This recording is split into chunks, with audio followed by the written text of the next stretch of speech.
चीनी सेना में व्याप्त भ्रष्टाचार ने शी जिनपिंग की नींद उड़ा दी है और अब उनका पीएलए से विश्वास डगमगाने लगा है। यही वजह है कि चीन में सेना से लेकर नेताओं पर लगातार गाज गिर रही है। भ्रष्टाचार के मामलों पर सख्ती दिखाते हुए चीनी राष्ट्रपति शी जिनपिंग ने फिर एक्शन लिया है और चीनी रॉकेट फोर्स और नेशनल लेजिस्लेटिव के कई सीनियर सैन्य अफसरों को हटा दिया है। यहाँ बताना जरूरी है कि रॉकेट फोर्स पीएलए का अहम हिस्सा है, जिसके ऊपर चीनी परमाणु मिसाइलों को संभालने की जिम्मेदारी है।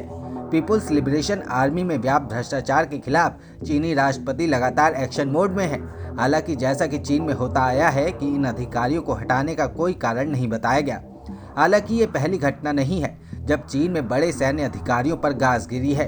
इससे पहले अक्टूबर में रक्षा मंत्री ली शिफुंगू को अचानक बर्खास्त कर दिया गया था। काफी समय तक तो उनके ठिकाने के बारे में भी किसी को पता नहीं था। इसके बाद जिनपिंग ने डोंग जून को चीन का नया रक्षा मंत्री बनाया था। यहाँ बताना जरूरी है कि पोस्ट काफी समय तक खाली रहा था। साल 2012 में सत्ता में आने के बाद से ही शी जिनपिंग भ्रष्टाचार के खिलाफ लगातार मुहिम चला रहे हैं। इनके निशाने पर कम्युनिस्ट पार्टी से लेकर सरकारी अधिकारी तक हैं।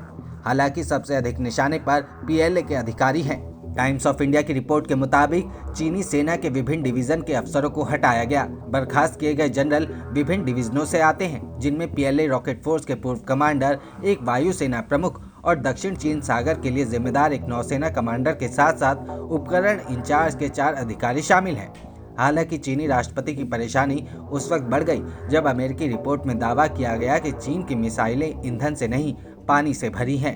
ब्लूमबर्ग की रिपोर्ट के मुताबिक अमेरिकी खुफिया एजेंसी ने पीपल्स लिबरेशन आर्मी के भीतर भ्रष्टाचार का हवाला देते हुए चीन की सैन्य क्षमताओं पर सवाल उठाया। ये रिपोर्ट हाल ही में कई उच्च रैंकिंग वाले चीनी सैन्य अधिकारियों की बर्खास्तगी को पीएलए यानी कि पीपल्स लिबरेशन आर्मी में व्याप्त भ्रष्टाचार से जोड़ती है। रिपोर्ट में दावा किया गया कि चीन के रॉकेट फोर्स के भीतर भयंकर भ्रष्टाचार हुआ। इस मद में हाल के वर्षों में जिनपिंग ने खूब पैसा खर्च किया है। ब्लूमबर्ग की रिपोर्ट में कहा गया कि भ्रष्टाचार का अंदाजा इस बात से लगाया जा सकता है कि चीनी मिसाइलों में ईंधन की बजाय पानी भरे हैं और मिसाइलों में डिफेक्टिव सामान लगाए गए हैं जो उसके लॉन्चिंग क्षमताओं को रोकते हैं।